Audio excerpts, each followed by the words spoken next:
All right, this week I'm actually going to talk about the ideal party. So I'm going to come at it like the not as the traditional sense of like four party members, but I'm actually going to expand it to six. Now, traditionally, with the four party, like the four member party, you have like the fighter, the rogue, the cleric, and the wizard. So the reason like the fighter is like okay, you have your front line member who can get in there and wade into combat and everything. The rogue kind of like can use as like flanking and he steals and disarms traps and stuff and like is kind of like the uh, troubleshooter. And then like the cleric is obviously the healer, and then the wizard is like your arcane spellcaster. So I'm expanding it to six members because it seems that adding that fifth and sixth member to a party actually does help with covering like a lot of the bases when it comes into your party. Now, of course, the traditional fighter, rogue, wizard, and cleric, you could trade them out you could say barbarian, bard, druid, and sorcerer. So it can be kind of interchangeable. So you have your uh, your fighting abilities covered. You have like your sneaking abilities covered, and like your arcane and divine spellcasting bases covered. So I am going to kind of follow that same concept because it does seem like those four bases seem to be um, good enough to like cover like all those bases that I just covered. So, but I am going to, in a sense, expand it to six members because, like I said, it seems that adding like a fifth or sixth person tends to expand the abilities of the group and be able to, in a sense, handle much more encounters. And of course, in any sense of like in any adventure and everything, of course it all depends on like the group that you're playing with too, because like you could be someone who's like only playing with like a couple players, and so what comes to mind with two players is the books like with the Dragonlance with Caramon and Raistlin, Caramon being the fighter and Raistlin being the arcane spellcaster. So you might have to tweak stuff if you're only doing oh, if it's only you and one other friend doing D&D. So like there's the one person party, the two person party. So like you could like quite possibly get like a three-person party, but it's going to be tougher to be able to get through encounters. So like you might have to introduce like in a sense mercenaries or hirelings. Or henchmen to kind of help cover those bases if you have like a smaller group with one, two, or three people. So it seems that ideally, in game in D&D and Pathfinder and in most other TTRPGs, the ideal range is from like four to six players. So now, of course, if people remember the Dragonlance series, the whole campaign setting is actually based on the you know, the adventures that Margaret Weiss and Tracy Hickman it was based on a module done way back in the 80s. And like if you look at the core group of like the in the books in the trilogy the Chronicles, that you have like a good like eight characters in that core group, starting in Dragons of Autumn Twilight, going into Dragons of Winter Night, and then finishing in Dragons of the Spring Dawn. And so there's like a good eight people. So like it was based on like the adventure module that was introduced way back in like the early 80s for Dragonlance. So you can expand it to like a bigger group, like the eight people, but you can get kind of bogged down with especially with in a sense in combat, because like okay you have to go around 1 2 3 4 5 6 7 8, okay, my turn, round again. So it kind of gets bogged down over six. And of course, like I said, with like less than four, it kind of becomes a lot more difficult in encounters, especially with combat and like maybe your magic based encounter.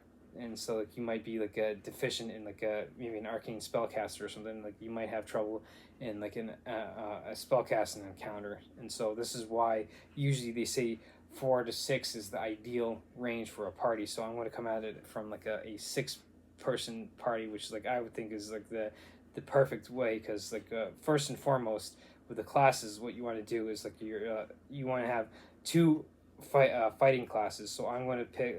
I personally am going to pick the paladin and the barbarian. The paladin mainly because so that way he can like like kind of imagine like the knight in shining armor with his sword and shield. So he's the one that can kind of sit there and like basically be the tank and like with his shield and the sword and get in the thick of things. The barbarian, in a sense, can be instead of like the defensive fighter that can wait in there. He's more the offensive. So with the barbarian, and the paladin, you kind of have like both bases covered in being offensive and defensive type fighting styles. So like they could complement each other quite well in that like the paladin can sit there and be like the kind of like the stalwart defender and kind of like stand in there and be able to take Brunt's attack, and like while the barbarian's sitting there swathing in with like maybe like his stereotypical battle axe and kind of cutting up the enemies, dealing massive amounts of damage and everything. So they kind of complement each other. So now like I picked the paladin over the fighter only so that way because he does have like healing abilities or lay on hands. He does have access to divine spells, so he'll act as like a backup healer and everything. So those are your two like fighting classes. Then the next two classes I picked are the ranger and the rogue. Now the rogue obviously like now you could switch it in for a bard, but I pick it rogue so that way he can like pick locks,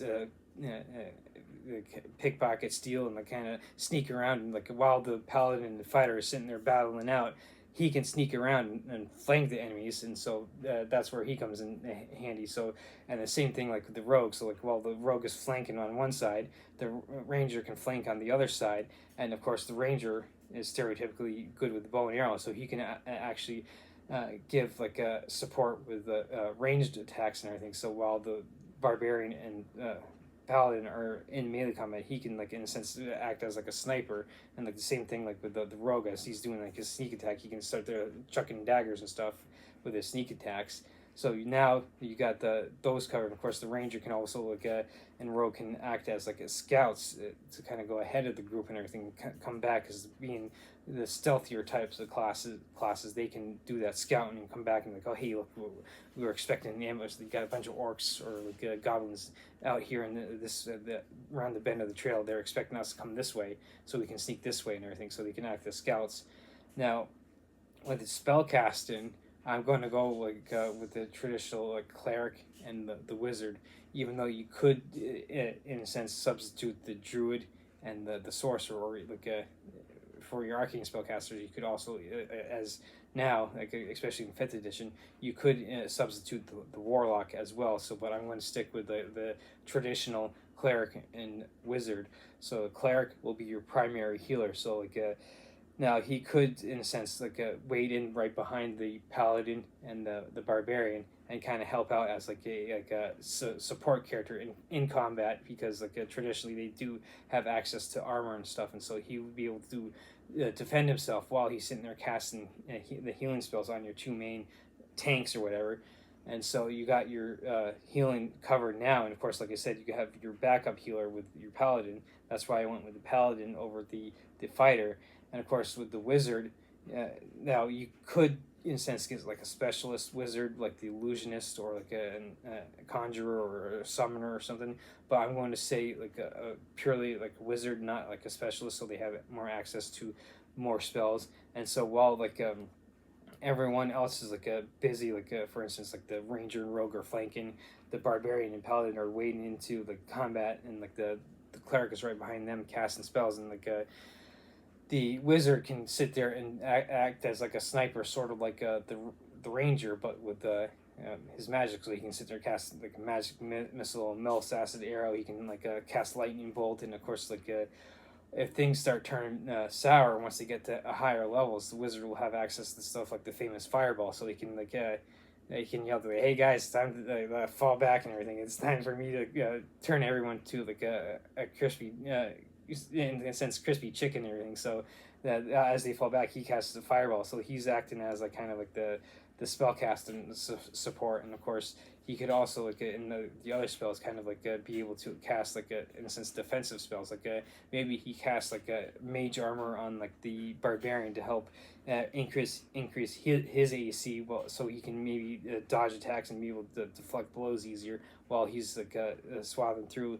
And of course in non-combat encounters, when you're like going maybe through the city and everything, if you're like maybe like you're in an urban encounter and like you may quite possibly run into the thieves guild, like hey like look the rogue could have contacts and stuff, and so like he could get in contact with uh, people in like role playing sessions where like, oh hey look, I'm a part of this group and like we've been working well together, you kind of want to hire these guys, and it could in a sense open up a whole new line for the campaign and everything. Or and it's the same thing like with like the ranger, he could kind of like disappear and be able to like even though he's more like a wilderness type of character, he could disappear into like a urban setting. Think of like the scene like in the Prance and Pony when the hobbits meet Aragorn. He could kind of be like one of those like people that could kind of like disappear in plain sight and kind of like be able to like give people like gathering information just by like sitting there like putting up his hood and just kind of like sit in the corner eavesdropping, and he could in a sense report back to the group like, oh hey, this is what people are talking about. So non-combat encounters like that's where those two would come in handy. And of course like seeing like a paladin decked out in like a full plate mail with a sword and shield, and like people would tend to like look up to a paladin like oh hey look, here's a mighty warrior, and like oh he's a pillar of the community, I think, because he's a paladin. And of course the people would still look at the barbarians like, oh hey, we don't want to mess with that guy, he looks like he can just basically pound my head into the sand quite easy and everything. So and of course like the wizard could have contacts with like could get into like a non-combat encounters with like the local wizards college, or like maybe the upper echelons of society, because quite often like the stereotype is that the wizards tend to be part of the upper echelons of society, so he could get encounters with NPCs like that. And the same thing like the cleric, he could go and visit the local churches of his deity, or maybe like other churches, and like call in help, or maybe like offer his help or their help for local churches. So that's a good way like in non-combat situations why I like pick these classes and everything for the ideal party. Now of course everyone's else out there is going to have their own ideal party, so like this is just to get an idea out there, so that way like to get the discussion, so like people can start thinking like, oh hey, this is what he's saying, so like let me see if I can tweak it and see how like or like maybe people have already done like a party of like classes that are completely different than what I just mentioned that have been completely successful and everything. So to each his own. So like I would love to hear like other people's like ideal parties and everything, and explain that in the comments and everything. So and until next time.